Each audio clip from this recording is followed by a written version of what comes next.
Hello students, आज हम start करने वाले समष्टि अर्थशास्त्र का पार्ट 2। इसके अंदर हम पढ़ेंगे वस्तुओं के बारे में। तो देखिए, सबसे पहले हम वस्तुओं के बारे में जानते हैं कि वस्तुएं क्या होती हैं। वस्तु से अभिप्राय होता है एक अर्थव्यवस्था के अंदर वो सभी चीजें जिनको खरीदना तथा बेचना संभव होता है, यानी ऐसी चीजें जिनका एक अर्थव्यवस्था के अंदर क्रय विक्रय किया जाता है, वो सब की सब हमारी वस्तुओं की कैटेगरी के अंदर आती है। अब वस्तुएं हमारी टोटल 4 प्रकार की होती हैं, एक एक करके काउंट करते हैं। फर्स्ट होती है हमारी अंतिम वस्तुएं। अंतिम वस्तुएं क्या होती है? अंतिम वस्तुएं वे वस्तुएं होती हैं जो वस्तुएं अपनी उत्पादन की सीमा रेखा को पार कर चुकी होती है और इन वस्तुओं के मूल्य में और ज्यादा मूल्य वृद्धि नहीं होनी होती। मतलब क्या होता है, ऐसी वस्तुएं जो पूरी तरह से तैयार है, उपभोग के लिए तैयार हो चुकी है, उन वस्तुओं को बोलते हैं हम अंतिम वस्तुएं, जिनका डायरेक्टली उपभोग किया जाना संभव होता है। क्लियर है? इनके मूल्य में और ज्यादा वृद्धि नहीं होती और इन वस्तुओं का मूल्य राष्ट्रीय आय में, एक अर्थव्यवस्था की राष्ट्रीय आय में जुड़ता है। और अंतिम वस्तुएं हमारी दो प्रकार की होती हैं। पहली होती है हमारी अंतिम उपभोग वस्तुएं, सेकंड होती है हमारी अंतिम उत्पादक वस्तुएं। अंतिम उपभोग वस्तुएं, अंतिम उपभोग वस्तुएं वे वस्तुएं होती हैं जिनके जो उपभोक्ता होते हैं, जो इनके प्रयोगकर्ता होते हैं, वो कौन होते हैं? उपभोक्ता होते हैं। अंतिम उपभोक्ता वस्तुएं ये वे वस्तुएं होती है जिनके अंतिम प्रयोगकर्ता कोई उपभोक्ता होता है। एग्जाम्पल के लिए अगर हम ले, जैसे हमारा दूध या दही या कपड़े, जो रेडीमेड आते हैं कपड़े, तो जिन भी वस्तुओं के उपयोगकर्ता या जो प्रयोग इनको करेंगे वो क्या हो? उपभोक्ता हो। ऐसी वस्तुओं को बोलते हैं हम अंतिम उपभोक्ता वस्तुएं। सेकंड आती है हमारी अंतिम उत्पादक वस्तुएं। तो ये वे वस्तुएं होती हैं जिनके अंतिम प्रयोगकर्ता कोई उत्पादक होता है। जैसे हमारी कोई भी मशीनरी है,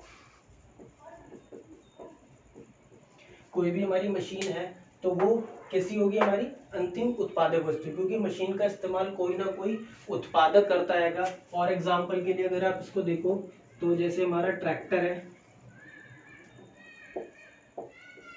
किसान खेत में हल जोतने के लिए इसको इस्तेमाल करता है, खेत जोतने के लिए। वहां पर भी क्या होता है? फसल का उत्पादन किया जाता है। तो ये भी उत्पादक वस्तु के अंदर ही आता है।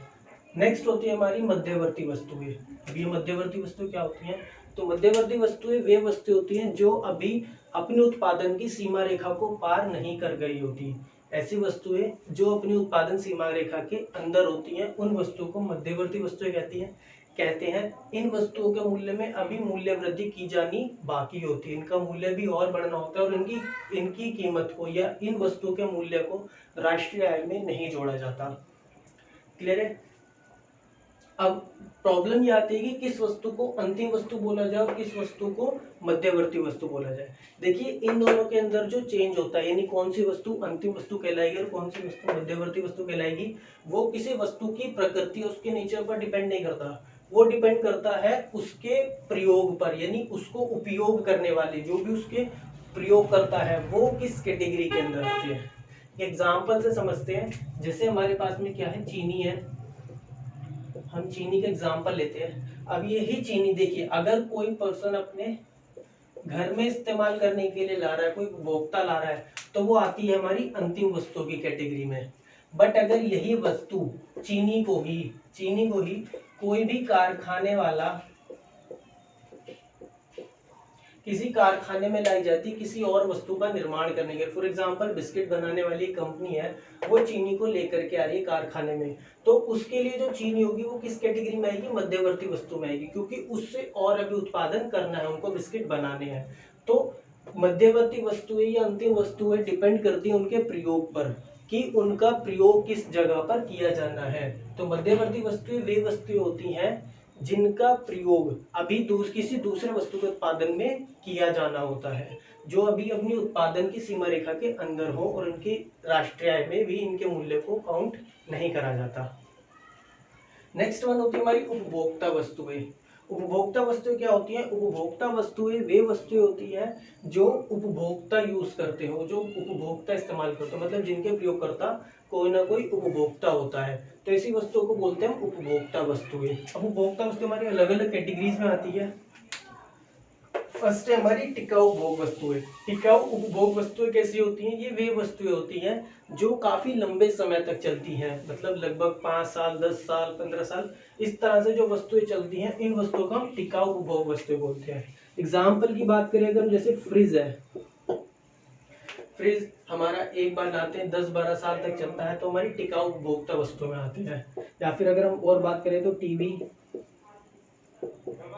बेड, क्लियर है। तो ये हमारी कैसी वस्तु होती है? टिकाऊ उपभोग वस्तुएं, जो कई सालों तक, काफी वर्षों तक उपयोग में लाई जा सकती है, बार बार इनका उपयोग किया जा सकता है। ऐसी वस्तु को हम बोलते हैं टिकाऊ उपभोग वस्तुएं। इनका मूल्य जनरली हाई होता है, ज्यादा होता है।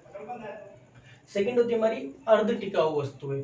अर्ध टिकाऊ उपभोग वस्तुएं क्या होती हैं? ये वे वस्तुएं होती हैं जो 1 वर्ष या उससे थोड़ी कुछ अधिक अवधि तक ही चलती हैं। 1 वर्ष या उससे कुछ अधिक अवधि तक चलती हो, ऐसी वस्तुओं को हम अर्ध टिकाऊ वस्तुएं बोलते हैं। एग्जाम्पल की अगर हम इनकी बात करें तो जैसे कपड़े, जो भी हम कपड़े लाते हो जनरली 1 साल 1.5 साल चलते हैं, उसके बाद में वो खराब हो जाते हैं, फट जाते हैं। तो हमारे कपड़े जो होते हैं वो अर्ध टिकाऊ वो वस्तु में आते हैं। और इसकी बात करें तो हमारा जैसे क्रॉकरी का सामान होता है,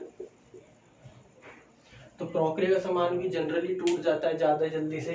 कांच का सामान होता है वो भी जल्दी टूट जाता है। तो वो हमारी अर्ध टिकाऊ वस्तुएं होती हैं, और इनका प्राइस जो होता है इनके मुकाबले काफ़ी कम होता है। जैसे कपड़े होते हैं फ्रिज के मुकाबले काफ़ी सस्ते आते हैं, तो अर्ध टिकाऊ वो वस्तुएं। नेक्स्ट वन होती है हमारी गैर टिकाऊ या एकल उपभोग वस्तु। जैसे इसके नाम से पता लगता है एकल उपभोग, मतलब जो सिर्फ एक बार ही उपभोग की जा सकती हो। तो ऐसी वस्तु जिनका उपभोग सिर्फ एक ही बार किया जा सकता है, उसके बाद वो वस्तु नष्ट हो जाती है, खत्म हो जाती है, ऐसी वस्तु को बोलते हैं गैर टिकाऊ या एकल उपभोग वस्तु। जैसे कि दूध। भाई अगर आपने एक बार उस दूध का इस्तेमाल कर लिया तो उसको दोबारा से उपयोग में नहीं ला सकते, वो खत्म हो जाएगा। क्लियर है। इसी तरह से और एग्जाम्पल ले, दही, मक्खन। तो ये कुछ हमारे एग्जाम्पल है एकल उपभोग वस्तुओं के। क्लियर है।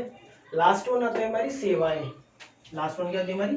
सेवाएं। सेवाएं क्या होती हैं? सेवाओं का मतलब होता है ऐसी वस्तुएं जो भौतिक नहीं होती, मतलब जो भौतिक नहीं होती, सिर्फ हम उनको अनुभव कर सकते हैं। तो ऐसी वस्तु को हम सेवाओं की कैटेगरी में काउंट करते हैं। जैसे एक डॉक्टर है, वो आपका इलाज करता है, वो आपसे टीचर्स, वकील या और जो हमारे पुलिस, वो सबकी जो सेवाएं होती हैं वो इस कैटेगरी के अंदर आती हैं।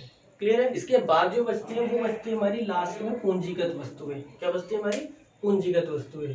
तो पूंजीगत वस्तुएं क्या होती हैं? पूंजीगत वस्तु से अभिप्राय ऐसी वस्तु से होता है जिनका उपयोग या जिनका प्रयोग किसी दूसरी वस्तु के निर्माण कार्य के तौर पर किया जाता हो। यानी ऐसी वस्तुएं जिनका प्रयोग हम किसी दूसरी निर्माण कार्यों की वस्तुओं में करते हैं, उन वस्तुओं को हम पूंजीगत वस्तुएं कहते हैं। एग्जाम्पल की बात करें तो ट्रैक्टर। एग्जाम्पल के लिए बात करें तो जैसे ट्रैक्टर है, वो हमारा पूंजीगत वस्तु के अंदर आता है, क्योंकि पूंजीगत वस्तु क्या होती है हमारी? वो ट्रैक्टर का इस्तेमाल हम खेत जोतने के लिए किसी दूसरे उपयोग में करते हैं। हमारा प्लांट है, प्लांट, मशीनरी। तो ये क्या है हमारे? ये कुछ एग्जाम्पल्स होंगे जो हमारे पूंजीगत वस्तु के होते हैं। ये हमारी किस कैटेगरी में आती हैं? जो वस्तुएं किसी दूसरी वस्तु के निर्माण में काम आती हो, उन वस्तुओं को हम पूंजीगत वस्तुएं कहते हैं। क्लियर है। पूंजीगत वस्तुएं, इनका प्राइस होता है जनरली काफी ज्यादा हाई होता है, बहुत ही ज्यादा अधिक होता है इनका जो मूल्य होता है। अब देखिए आप लोगों को कंफ्यूजन हो रही होगी कि हमारी अंतिम वस्तु और मध्यवर्ती वस्तुएं भी कुछ सेम ही है उपभोक्ता और पूंजीगत वस्तु के अंदर। तो मैं आपको बता दूं ये दोनों अलग अलग बेसिस पे डिवाइड की जाती है। क्लियर है।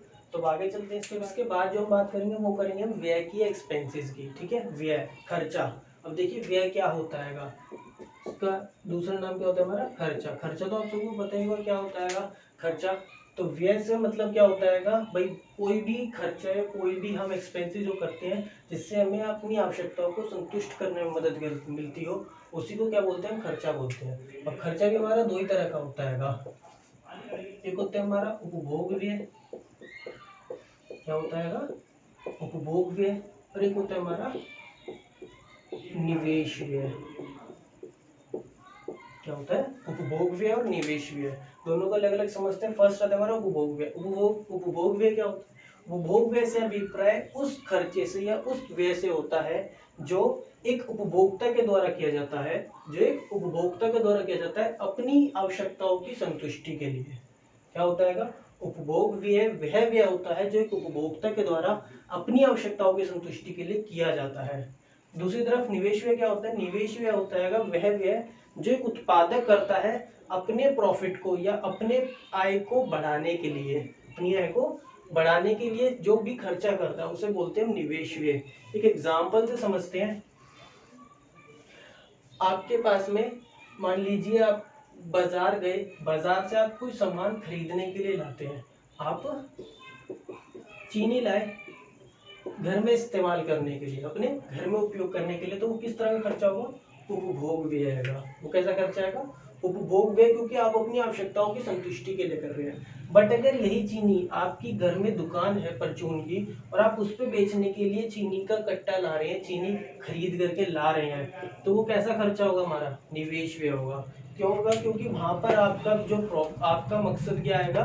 उस पैसे को खर्च लगा करके इनकम जनरेट करना, पैसा कमाना। तो निवेश में क्या होता है? वह खर्चा या वह व्यय जो हम अपनी आय का सृजन करने के लिए, आय अर्जित करने के लिए करते हैं। उपभोग में क्या होता है? वह व्यय या वह खर्चा जो एक उपभोक्ता अपनी आवश्यकताओं की संतुष्टि के लिए करता है। क्लियर है? अब देखिए इन दोनों के अंदर हम किस किस को इंक्लूड करते हैं, इनके टाइप्स और क्या क्या होते हैं। तो पहले बात करते हैं उपभोग व्यय की। उपभोग व्यय के अंदर समष्टि अर्थशास्त्र में 3 चीजों को जोड़ा जाता है। एक होता है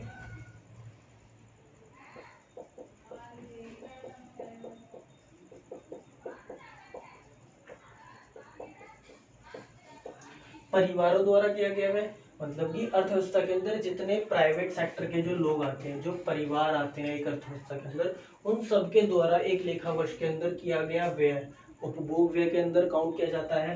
प्लस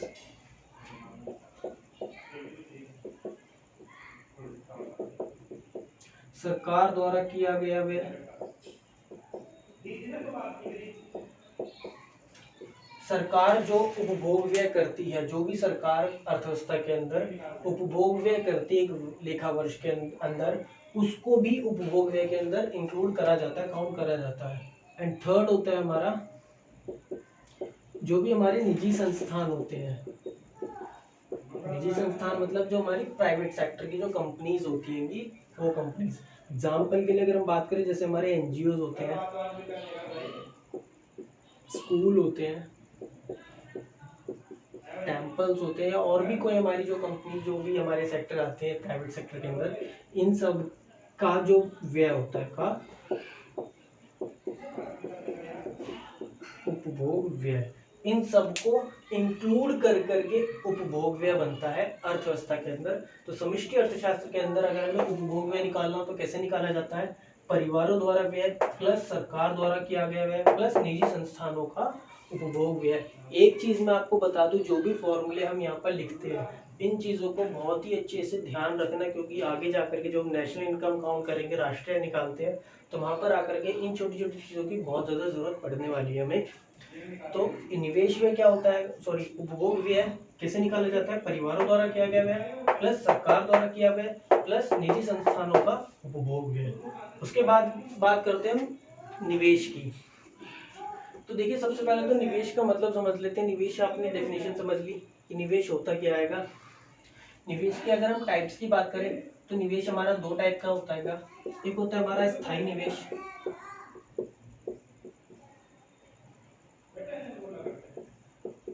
या फिर इसको हम स्थिर निवेश भी बोलते हैं।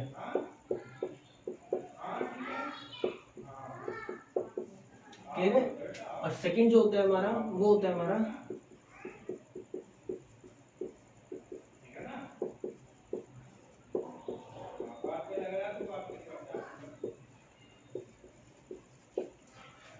स्थायी निवेश व्यय और माल सूची निवेश व्यय। क्या होता है हमारा? एक होता है हमारा स्थायी निवेश व्यय और एक होता है हमारा माल सूची निवेश व्यय। दोनों अलग अलग समझ लेते हैं क्या होता है। देखिए स्थायी निवेश व्यय, स्थायी निवेश व्यय का मतलब होता है एक लेखा वर्ष के दौरान जो भी एक उत्पादक के पास में स्थायी संपत्तियां आती हैं, जो भी स्थायी संपत्तियां होती हैं उनमें जो भी चेंज आता है, जो भी परिवर्तन आता है, उसे बोलते हैं स्थायी निवेश व्यय। सेकंड क्या होता है हमारा, माल सूची निवेश व्यय। माल सूची निवेश व्यय का मतलब होता है एक उत्पादक के पास में एक लेखा वर्ष के दौरान जो भी उसके माल, जो उसके पास स्टॉक पड़ा होता है, उस स्टॉक में जो भी उस पे स्टॉक होता है उसमें जो भी चेंज आता है, परिवर्तन आता है, उसे बोलते हैं माल सूची निवेश व्यय। निवेश व्यय को निकाला जाता है, निवेश को बोलते हैं हम आई। इसका मतलब फॉर्मूला क्या होता है, डेल्टा के। डेल्टा के, आई इक्वल टू डेल्टा के का मतलब यहाँ पर होता है कैपिटल से या फिर हमारी जो संपत्तियां होती है उनसे होता है, एंड आई का मतलब होता है निवेश। अभी मैं इसको पूरे फॉर्मूले के हिसाब से बताता हूँ, इसको रफ कर लो, आप नोट कर लीजिएगा।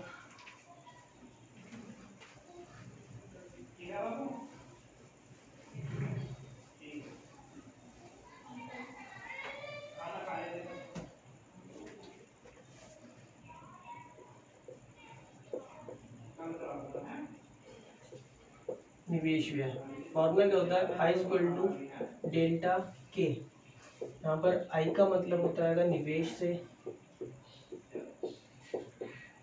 और डेल्टा के का मतलब होता है जो भी हमारी परिसंपत्तियां हैं, जो भी हमारी परिसंपत्ति एसेट्स हमारे पास हैं, परिसंपत्तियों में परिवर्तन होता है। परिवर्तन, इस डेल्टा का मतलब होता है चेंज के लिए हम इस्तेमाल करते हैं डेल्टा को। देखिए परिवर्तन निकलता कैसे है, परिवर्तन को निकाला कैसे जाता है, तो डेल्टा के निकालने के लिए क्या होता है फॉर्मूला, लेखा वर्ष के अंत में परिसंपत्तियां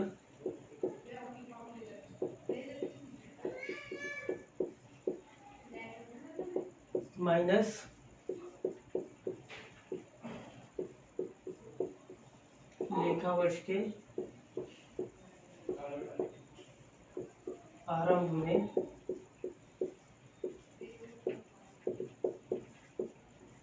परिसंपत्तियां।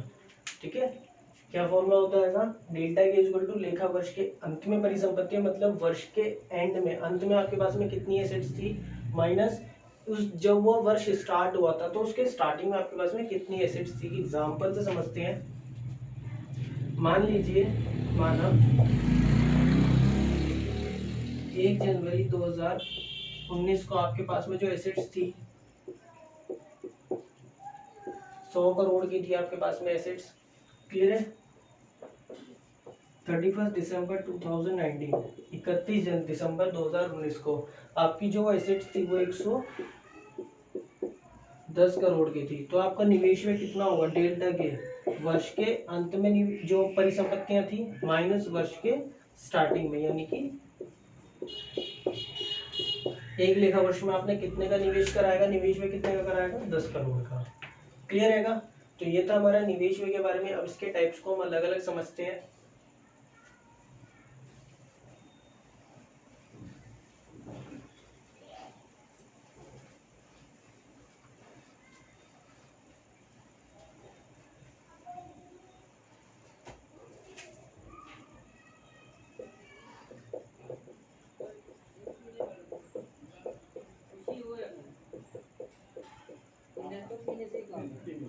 स्थिर निवेश व्यय, तो स्थिर निवेश में मैंने आपको बता दें क्या होता है, एक लेखा वर्ष के दौरान जो भी हमारा स्थिर संपत्तियों में, स्थिर परिसंपत्तियों में जो परिवर्तन आता है उसी को बोलते हैं स्थिर निवेश व्यय।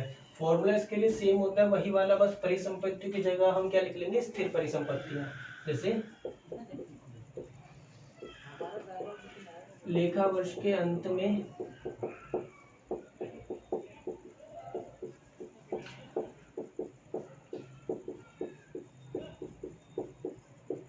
स्थिर परिसंपत्तियां माइनस लेखा वर्ष के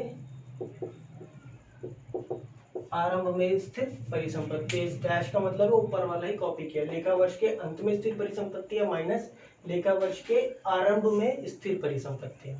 क्लियर रहेगा, तो ये था हमारा स्थिर निवेश व्यय का फॉर्मूला। इसके बाद में जो बात करते हैं, उसके बाद में बात करते हैं हम अपने माल सूची निवेश व्यय की। तो माल सूची निवेश व्यय क्या होता है? देखिए माल सूची निवेश व्यय का मतलब मैंने आपको बता दिया क्या होता है। जो हमारा स्टॉक की जो हम बात करते हैं, मतलब जिस वस्तु का हम व्यवसाय करते हैं वो हमारा स्टॉक या माल के अंदर काउंट होता है। तो उन वस्तुओं में जो परिवर्तन आता है, उन वस्तुओं में जो परिवर्तन आता है उसी को बोलते हैं माल सूची निवेश व्यय।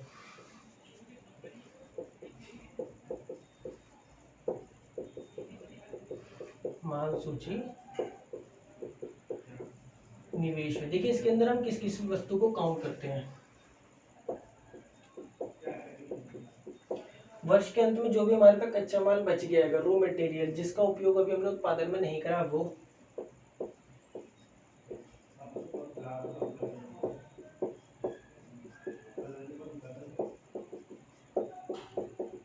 अर्धनिर्मित वस्तुएं, आधी अधूरी बनी हुई वस्तुएं, पूरी तरह से उत्पादन नहीं हुआ, वो।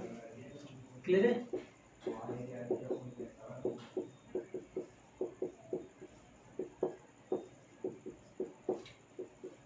बिना बिका माल या बिना बिका स्टॉक जो होता है हमारा, ये क्या होते हैं हमारी, ये वे वस्तु होती है जिनका हम माल सूची निवेश व्यय के अंदर हम इनको काउंट करते हैं, जिनके अंदर इनको क्या किया जाता है, हमारा माल सूची निवेश व्यय के अंदर काउंट किया जाता है। कच्चा माल जो अभी तक हमारा रॉ मटेरियल है, अब तक उत्पादन में इस्तेमाल ही नहीं हुआ। अर्धनिर्मित वस्तुएं, इनका उत्पादन बीच में ही रुका हुआ है, अभी पूरा नहीं हो पाया। और बिना बिका माल, ये हमारे तैयार वस्तुएं होती हैं कि वो तैयार हो चुकी है बट अब तक उनको सेल नहीं किया जा सका है, बिकी नहीं है वो। तो ये सारी की सारी हमारी माल सूची निवेश व्यय है। और इन सब में ही जो परिवर्तन आता है एक वर्ष के दौरान, उसे क्या बोलते हैं, माल सूची निवेश व्यय बोला जाता है। फॉर्मूला आपके पास में सेम वही है, स्थिर की जगह माल सूची लिखना है जस्ट, बाकी फॉर्मूला आपका बिल्कुल सेम रहेगा।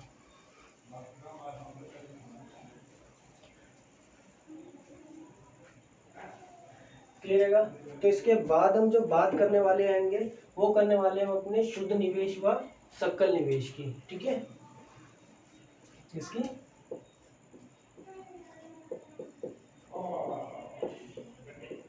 शुद्ध निवेश, सबसे पहले हम शुद्ध निवेश समझते हैं, उसके बाद हम सकल पर चलेंगे।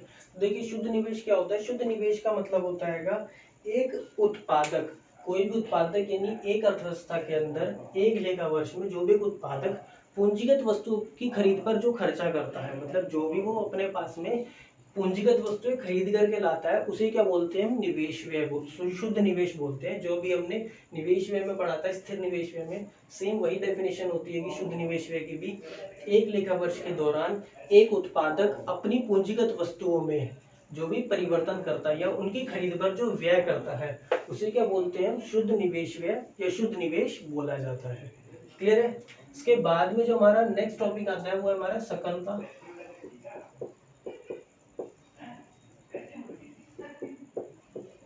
सकल निवेश, इसको इंग्लिश में बोलते हैं नेट इन्वेस्टमेंट। आपको इंग्लिश में ज्यादा ध्यान रहेगा, इसको बोला जाता है ग्रॉस इन्वेस्टमेंट। इंग्लिश में मैं आपको इसलिए बता रहा हूँ क्योंकि अभी आपको जब आगे बढ़ोगे तो इंग्लिश में नाम आपको देखने पड़ेंगे और वहां पर आपको इस चीजों को समझने में ज्यादा आसानी होगी। तो देखिए शुद्ध निवेश है या सकल निवेश, सकल निवेश और शुद्ध निवेश में सिर्फ इतना से ही फर्क होता है। आप एक चीज को ध्यान रखना, जब भी हम शुद्ध से सकल की बात करते हैं, यहाँ पर शुद्ध और यहाँ सकल, शुद्ध से सकल में जाने के लिए उसके अंदर सिर्फ एक पॉइंट को जोड़ दिया जाता है जिसको बोलते हैं मूल्यह्रास या स्थिर परिसंपत्तियों का डेप्रिसिएशन बोला जाता है, उसको इंग्लिश में डेप्रिसिएशन। ठीक है, मूल्यह्रास या डेप्रिसिएशन, मतलब कि अगर आपको कभी भी सकल निकालना है तो क्या करना होगा, शुद्ध के अंदर प्लस कर दीजिए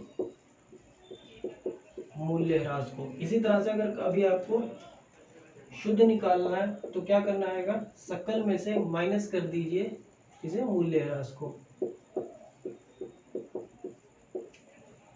क्लियर रहेगा? तो यहाँ पर हमें क्या निकालना था, सकल निवेश निकालना था। तो सकल निवेश क्या हो जाएगा हमारा, सकल निवेश बराबर क्या होता है,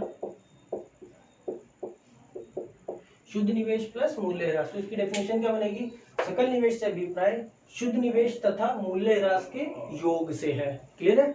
सकल निवेश से अभिप्राय शुद्ध निवेश प्लस मूल्यह्रास, यानी शुद्ध निवेश तथा मूल्यह्रास के योग को ही क्या बोलते हैं, सकल निवेश बोला जाता है। क्लियर है? या फिर इसको आप इस तरह से भी लिख सकते हो, एक लेखा वर्ष के दौरान पूंजीगत वस्तुओं की खरीद पर किए गए व्यय को, जिसके अंतर्गत मूल्यह्रास जुड़ा होता है, जिसके अंदर मूल्यह्रास जुड़ा होता है, सकल निवेश कहते हैं। अगर आपने ये लाइन नहीं जोड़ी तो क्या बन जाएगा, शुद्ध निवेश। ये लाइन जोड़ दी, जिसके अंदर मूल्यह्रास जुड़ा होता है, सकल निवेश बन जाएगा। क्लियर है। कहीं पर भी अगर आपके पास में एक जगह शुद्ध है, दूसरी जगह सकल है, तो इन दोनों के अंदर आपको चेंज करने के लिए क्या करना पड़ता है, शुद्ध के अंदर मूल्यह्रास जोड़ने के साथ ही सकल बन जाता है, सकल में से मूल्यह्रास को हटाने के साथ ही शुद्ध बन जाता है। नीचे वाली लाइन पे कुछ भी लिखा हो पॉइंट पे कोई फर्क नहीं पड़ता।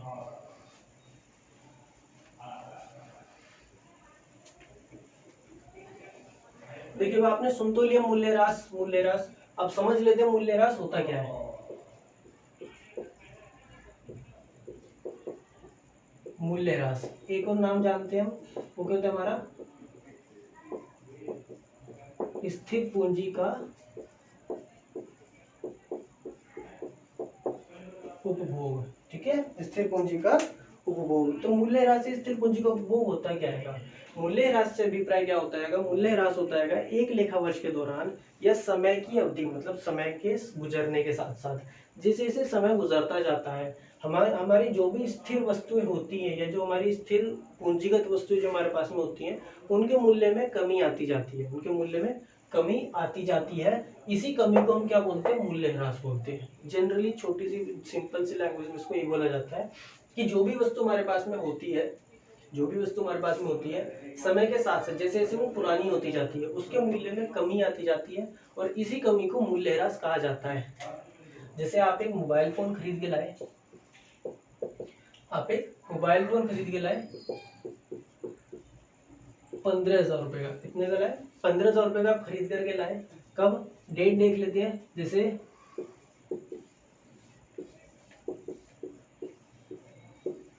8 मई 2020, आज की डेट को आप आप खरीद करके लाएंगे अपना मोबाइल फोन। अब क्या करा आपने, इसको 1 महीने बाद बेचने जाना, आप इसको 1 महीने बाद यानी कि 8 जून 2020 को बेचने जाओगे, तो क्या आपको इसका प्राइस दोबारा से 15,000 मिल जाएगा? क्या जितने का आप फोन खरीद करके लाए थे इतने का ही बिक जाएगा 1 महीने बाद? नहीं बिकेगा। क्यों? क्योंकि आपने उसको 1 महीना इस्तेमाल किया, उपयोग कराएगा, और 1 महीने उपयोग करने की वजह से उसका प्राइस क्या हो जाएगा, कम हो जाएगा। यही प्राइस अगर आप जैसे इसको 12,000 का बेच करके आते हो, कितने का, 12,000 में बेच के आते हो, तो 15,000 से 12,000 जो 3,000 रुपए की आपके पास में कमी हुई है, जो भी 3,000 रुपए की कमी हुई है, इसी कमी को मूल्यह्रास बोला जाता है। इसी कमी को क्या बोलते हैं, मूल्यह्रास बोलते हैं। क्लियर है, मूल्यह्रास क्या होता है? तो मूल्यह्रास क्या होता है, समय के गुजरने के साथ साथ, समय के साथ साथ जो भी हमारा वस्तुगत वस्तुएं जो होती है, जो हमारी पूंजीगत वस्तुएं होती हैं, उनमें जो भी कमी आती है, उसी को हम क्या बोलते हैं, मूल्यह्रास बोलते हैं। अब इसके अलग अलग कारण हो सकते हैं, किन कारणों से मूल्यह्रास आता है। अगर हम कारण की बात करें, पहला होता है हमारा अप्रचलन। अप्रचलन बहुत ही इंपॉर्टेंट होता है। ट्रेंड के अंदर जो भी वस्तु ट्रेंड के अंदर नहीं होती, उसका प्राइस अपने आप कम हो जाता है। जो भी वस्तु ट्रेंड के अंदर नहीं होती, जैसे आजकल हम इलेक्ट्रॉनिक आइटम्स की बात करें, पहले जो टीवी आते थे वो काफी महंगे आते थे। जैसे जैसे एलसीडी आने शुरू हुए, टीवी का ट्रेंड चला गया, अप्रचलन में चले गए, और वो डेप्रिसिएशन में चले गए, खत्म हो गए। एलसीडी भी, अब एलईडी आ गए, तो एलसीडी भी खत्म होते चले गए। तो ये होता है अप्रचलन में। जैसे कोई वस्तु अप्रचलन में आती है, उसके प्राइस में कमी होनी स्टार्ट हो जाती है। सेकंड,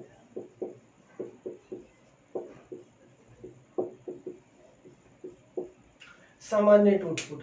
सामान्य टूट फूट जैसे हम उपयोग करते रहते हैं समय के साथ साथ, तो छोटी मोटी उसमें स्क्रैचेस वस्तुओं के अंदर या टूट फूट आती रहती है। आप मोबाइल भी लाते हो, उसकी स्क्रीन पर स्क्रैच आ जाता है, कैमरा खराब हो जाता है, पीछे बैक कवर पे उस पर लग जाती हैं स्क्रैचेस, तो वो होती है हमारी सामान्य टूट फूट। तो इन टूट फूट की वजह से भी प्राइस कम हो जाता है। क्लियर?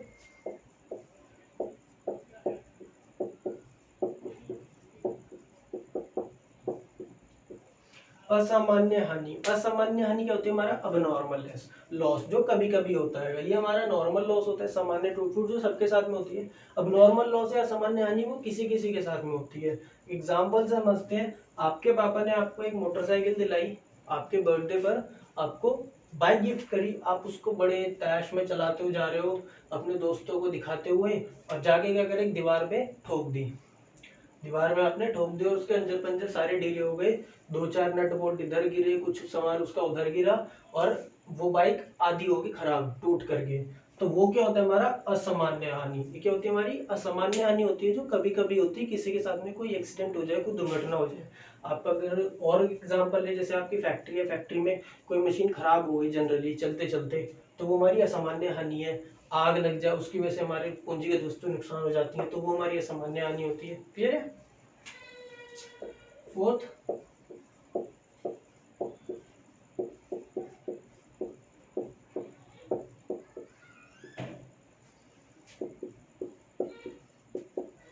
समय के गुजरने के साथ आप उसमें से कोई सा भी, मतलब आप एक वस्तु लेकर के लाए, उसको जाकर के आप शोकेस में पैक करके आराम से धर दीजिए, बट तब भी उसका प्राइस कम हो जाएगा, क्योंकि समय तो गुजर ही रहा है, वो वस्तु पुरानी तो हो ही रही है। तो समय के गुजरने के साथ साथ भी वो मूल्यह्रास होता ही होता है वस्तु के अंदर। तो ये कुछ कारण थे जिनकी वजह से मूल्यह्रास किसी वस्तु के अंदर पाया जाता है। आई होप आप सब समझ गए होंगे मूल्यह्रास क्या होता है और उसके कारण क्या होते हैं। इसके बाद में जो हम आगे बढ़ते हैं, इसके बाद में हमारा नेक्स्ट टॉपिक है, उसकी तरफ चलते हैं।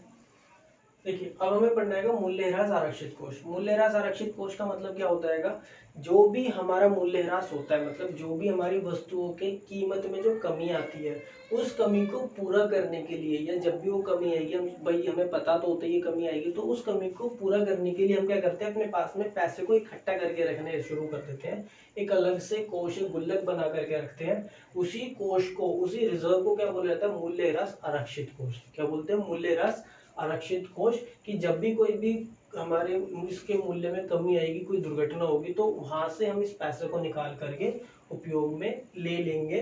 उस वस्तु के मूल्य ह्रास जो भी होगा उसकी पूर्ति वहां से की जाएगी। तो मूल्य ह्रास आरक्षित कोष क्या होता है, वह कोष जो वस्तु के मूल्य ह्रास के लिए हम अलग से बना करके रखते हैं, जोड़ करके रखते हैं पैसा, वही हमारा मूल्य ह्रास आरक्षित कोष रहता है। क्लियर है। इसके बाद में हम अपने चलते हैं नेक्स्ट टॉपिक की तरफ। अब हमें बात करनी है स्टॉक तथा प्रवाह की। स्टॉक तथा प्रवाह की। तो देखिए, स्टॉक या प्रवाह क्या होता है। स्टॉक आप सबको पता ही है क्या होता है। स्टॉक का मतलब होता है समय की एक बिंदु पर, मतलब एक विशेष समय बिंदु पर जो भी आपके पास में वस्तु अवेलेबल होती है, जो भी वस्तु आपके पास अवेलेबल होती है, उसी को बोलते हैं स्टॉक। एग्जाम्पल के लिए, जैसे 1 जनवरी 2019 को आपके पास में 10,000 रुपए है, तो ये क्या आपका स्टॉक है भाई। एक विशेष दिन, एक विशेष समय बिंदु पर आपके पास में जो भी वस्तु अवेलेबल है, उसी को बोलते हैं हम स्टॉक। प्रवाह की बात की जाती है, तो प्रवाह जो निकाला जाता है वो निकाला जाता है समय अवधि पर। किस पर निकालते हैं हम, समय अवधि पर। किसी भी समय अवधि के दौरान, मतलब कि एक टाइम पीरियड, यहाँ पर एक कंटिन्यू टाइम हमारा चलता है कि भाई इस टाइम से लेकर इस टाइम तक। एग्जाम्पल की बात की, जैसे 1 जनवरी से लेकर के 31 जनवरी तक, तो ये हमारा टाइम पीरियड आ जाता है कि इस पूरे मंथ में आपके पास में कितना पैसा है, कितना स्टॉक था, कितनी वस्तुएं थी। इसी को बोलते हैं प्रवाह। जो वस्तुएं हमारी कम ज्यादा होती रहती हैं यहाँ पर, भाई इस टाइम से लेकर इस टाइम तक आपके पास में कितनी वस्तुएं अवेलेबल थी, वो होता है हमारा प्रवाह। और स्टॉक क्या होता है, एक विशेष दिन, एक विशेष बिंदु पर, समय बिंदु पर जो भी हमारे पास वस्तु अवेलेबल होती है, उसी को हम स्टॉक बोलते हैं। क्लियर है। इसके बाद में हमारा लास्ट टॉपिक बचता है इसका, अर्थव्यवस्था के क्षेत्र।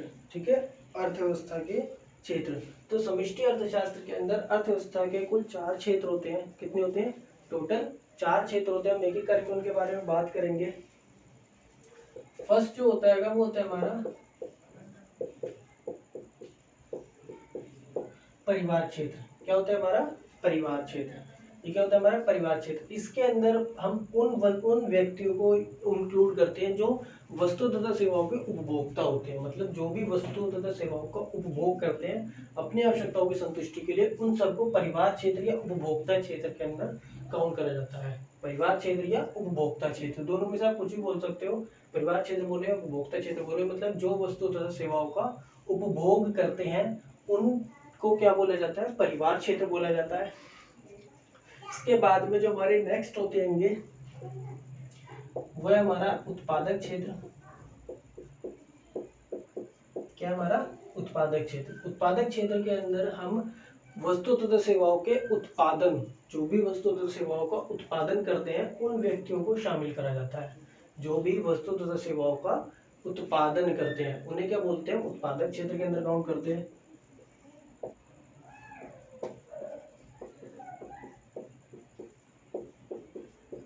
थर्ड होता है हमारा सरकारी क्षेत्र। क्या होता है ये? सरकारी क्षेत्र। तो देखिए सरकारी क्षेत्र क्या होता है? सरकारी क्षेत्र का मतलब होता है इसके अंदर हम सरकार को इंक्लूड करते हैं। सरकार को, जो भी उस देश के अंदर सरकार काम करती है कि उसको क्या किस चीज के क्षेत्र में इंक्लूड कर देता है? सरकारी क्षेत्र के अंदर। और लास्ट वन होता है हमारा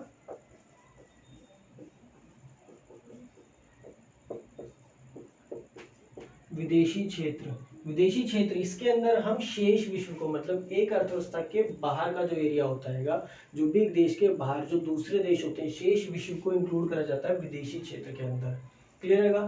तो आज के इस चैप्टर में सिर्फ इतना ही था। आई होप आप सबको वीडियो पसंद आई होगी। अगर पसंद आई तो अपने दोस्तों के साथ इसको शेयर करें, लाइक करें एंड कमेंट जरूर करें।